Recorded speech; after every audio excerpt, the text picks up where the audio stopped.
En ce temps-là, Jésus disait à ses disciples, il faut que le Fils de l'homme souffre beaucoup, qu'il soit rejeté par les anciens, les grands prêtres et les scribes, qu'il soit tué, que le troisième jour il ressuscite. Il leur disait à tous, celui qui veut marcher à ma suite, qu'il renonce à lui-même, qu'il prenne sa croix chaque jour et qu'il me suive. Car celui qui veut sauver sa vie la perdra, mais celui qui perdra sa vie à cause de moi la sauvera. Quel avantage un homme aura-t-il à gagner le monde entier s'il se perd ou se ruine lui-même? Évangile de Jésus-Christ selon saint Luc 9, 22, 25. Si Jésus n'avait pas souffert dans sa chair et dans son âme, aurais-je pu croire à la vérité de son incarnation?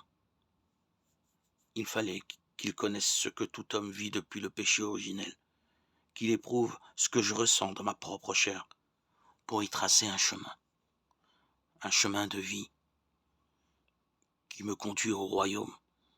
Jésus a donc épousé mon humanité pour la diviniser par son amour plus fort que la mort.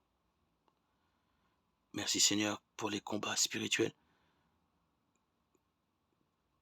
qui me permettent de grandir, de